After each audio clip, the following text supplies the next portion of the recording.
you. Thank you. Kirstie Alley's been around Hollywood for 40 years. Lost a lot of friends recently because of her political views, but she has not stopped talking. She has a lot to say. Our interview with Kirstie Alley was really interesting, kind of inspiring. Part of it straight ahead.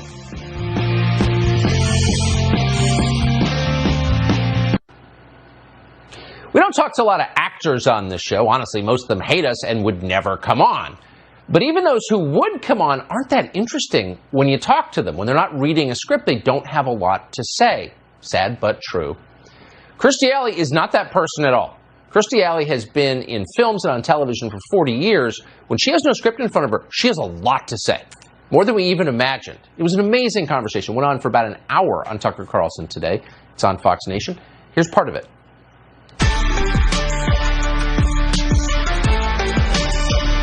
4 years ago, I was on a set and I spoke up. I didn't know it was going to be some big deal. You know, I think I'm going to vote for Trump. Oh my God. Some of the producers took me aside and go, I'm going to too. But if anyone hears me say that, I will never work again, especially for this group. And wow. I was like, what? So it was a little bit ignorance, do you know? Did you take it seriously when they said that? That they would be fired? Yeah. I knew they would be. Oh, wow. When they first said it, I thought, right, who cares? Right. Then in the last 4 years, I've seen, like, right, who cares? Because people go, you're so brave. I go, no, I think I'm stupid because, honestly, it is a real situation. It is a real blackballing situation. And it's so strange to me because artists are free thinkers for the most part. Yes. Do you know? And they all think differently. In my whole career, you know, let's say when I did Cheers, everybody was different. Yes. They had different political views. That's what made everyone interesting. So this whole thing is just psycho to me. So it wasn't that way. I mean, people were liberal or gave to the Democratic Party, but there was a freedom of thought and expression that allowed artists to create. Right. I'm not saying we never said, like on Cheers, I think there was only like one of the cast members that was going to vote Republican. And I remember us all going like, well, he's crazy, so of course he's going to vote Republican. Right. You know, but it was like, who cares?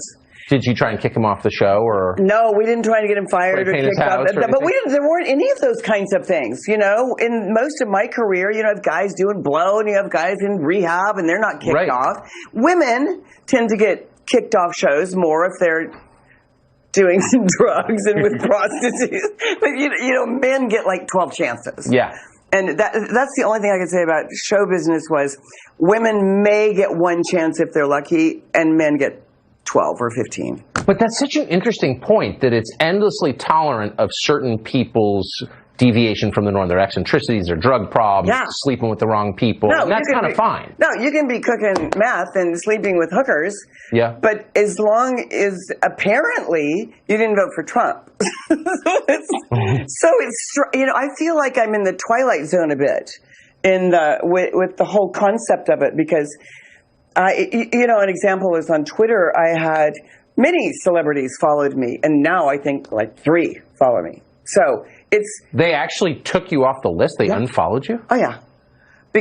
And I am going, I'm the same person. You know, I'm the girl who voted for Obama twice. Right. And I'm like, oh, so you liked me when I voted for Obama and now you're this? And it sort of it's made me have to rethink weirdly my whole friendships. I just started watching certain things. I have to rethink weirdly my whole friendships. I just started watching certain things in the world. Like I wanted simple things. I'm not, you know, a rocket scientist. I was like, I want people to have jobs. I want people to have, you know, I'd like gas to cost less money. I'd like people to have good schools and just really common sense kind of things. Yeah. So when I was listening to Trump say what he was going to do, I thought, well, you're saying you're going to do what I think we should do. He's not like Mr. Drug. Do you know what I mean? Yeah. He's not Mr. Pharmaceutical. He's not, and I have my own views on what's going on in our country and how many artists we've lost to fentanyl and other drugs. And I was sitting right in front of our faces.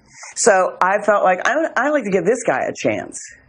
So his firmness on drugs. Drugs kill people. They're obviously hurting the country. He said that out loud. He said the pharmaceutical, why is everybody doing drugs now? Why is everybody on pharmaceuticals? It's such a great question. Why? Why are we all suddenly mentally ill? Why we aren't? And if we are, it's not that I don't agree that everything, and he may say this or he may not. I don't know. I don't want to put words in his mouth, but it's not like depression doesn't exist. It's not like postpartum doesn't exist. Right. It's not like anxiety doesn't exist. It's what do you do about it? That's right. So in my universe, it's what do you do about it?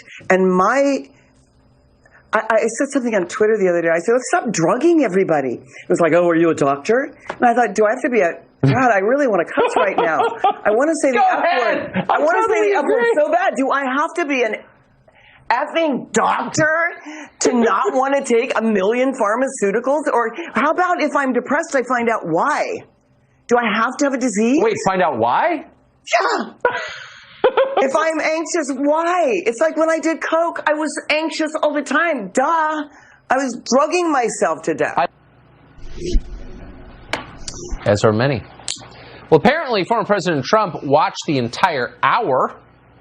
We think it's worth it. Hope you do. It's as simple as going to foxnation.com. Well, we learned this week on Sunday